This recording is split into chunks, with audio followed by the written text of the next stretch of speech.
Imagine for a moment a life where you can be anyone you want and achieve your dreams by simply believing they're already yours.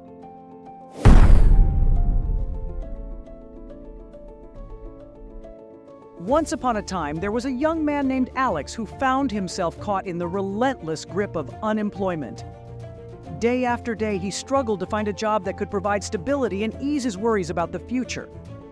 The weight of disappointment bore heavily on his shoulders, and he longed for a better life, a life where he could call the shots, where his dreams of owning a restaurant could become a reality. One evening, as the sun dipped below the horizon, Alex sat in his small apartment feeling dejected. But in the midst of the darkness, a spark of hope ignited within him. He began to imagine a life where he wasn't dependent on others for employment, a life where he was the master of his destiny. With newfound determination, Alex decided to embrace the power of belief. He closed his eyes and let his imagination soar. He pictured himself standing tall in a bustling restaurant, greeting guests with a warm smile and serving them dishes that delighted their taste buds. He felt the joy and satisfaction of being in control of his own future, and he believed with all his heart that this dream was already his.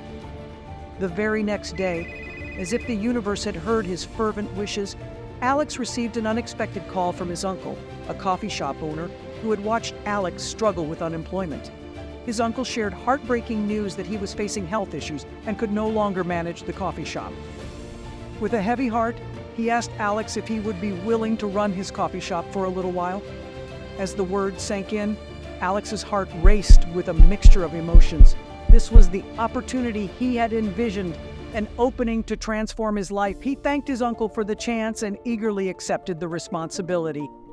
From that moment, Alex poured his heart and soul into running the coffee shop. Every morning, he woke up with a renewed sense of purpose, believing that this was the stepping stone to his dream restaurant. He treated each customer with utmost care, pouring love into every cup of coffee he served. With time, the coffee shop began to flourish under Alex's guidance. He implemented new ideas, introduced delightful treats, and created a warm, inviting atmosphere that attracted loyal patrons. The cafe became a hub for the community, where people gathered to share stories and laughter. A year flew by, and Alex's hard work and determination were rewarded beyond his wildest dreams. His uncle, now fully recovered, saw the magic Alex had brought to the coffee shop. Overwhelmed with pride and joy, he decided to retire and handed the business over to Alex, declaring him the new owner. The tears that streamed down Alex's face were a testament to the emotional journey he had been through. From struggling to find a job to now owning his own coffee shop, his stepping stone to the dream restaurant he had always envisioned. The transformation in Alex was awe-inspiring. He had not only achieved his dream, but had also discovered the true power of belief. The journey of hope, determination, and unwavering faith had led him to a life he had once thought impossible. As he stood in his newfound ownership, surrounded by supportive customers and friends, Alex knew that his story was a testament to the incredible strength that lies within each one of us.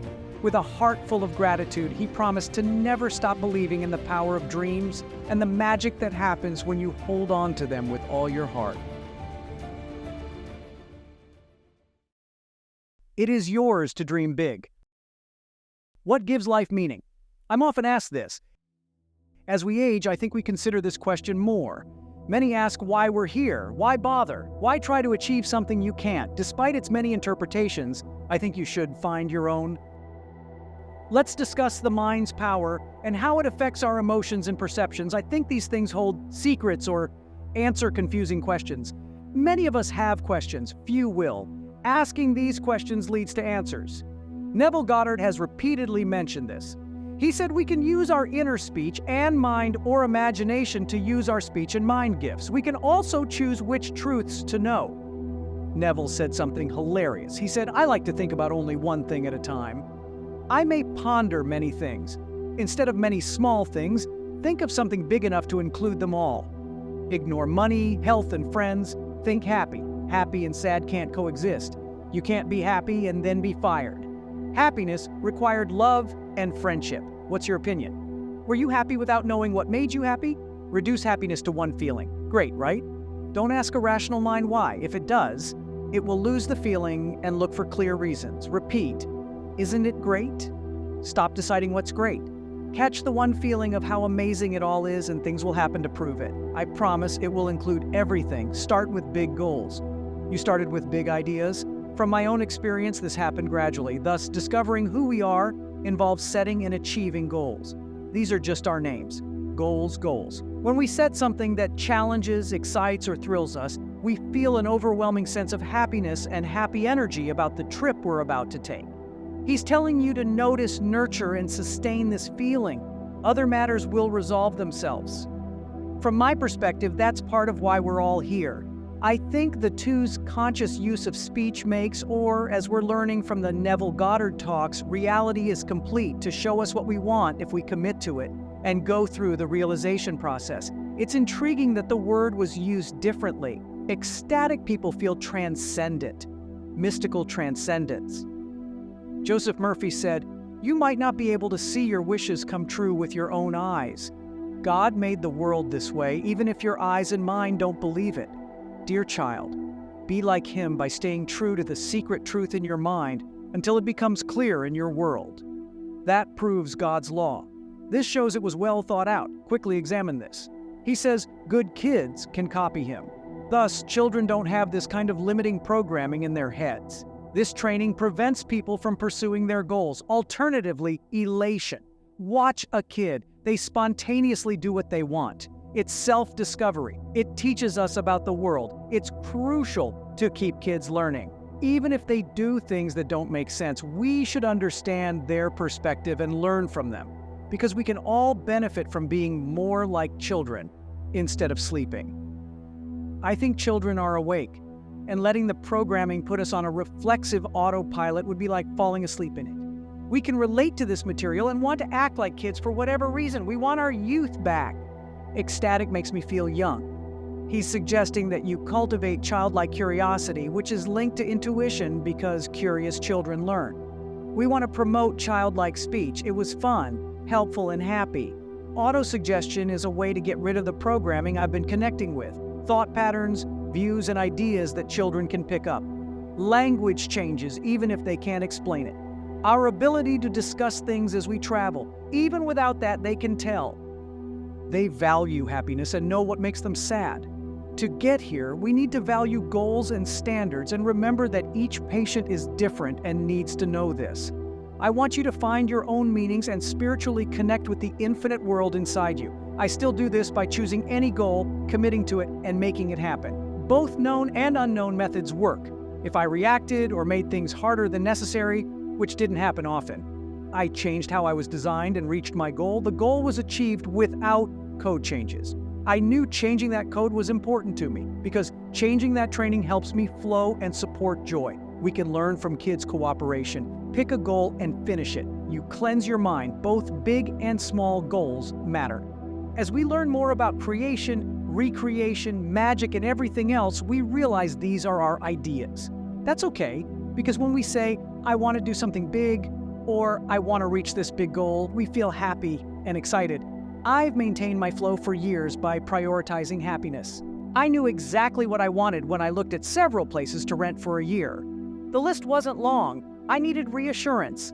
I know that feeling will open all these doors. I choose happy goals. Yes, these goals are harder than before. I like challenges. It reminds me of Steve Jobs' graduation speech. Do what you really love to do. If you're committed to something you love, you'll keep going even if things don't move. You'll follow this method, which has helped me. Let's discuss that first. I think you should set other goals as you keep setting and achieving bigger ones. You have a job, money, family, health, and more. As we move, mental alchemy occurs. Carl Jung and other therapists, psychoanalysts, and psychologists were inspired by virtual alchemy. Mental chemistry gives them many thoughts.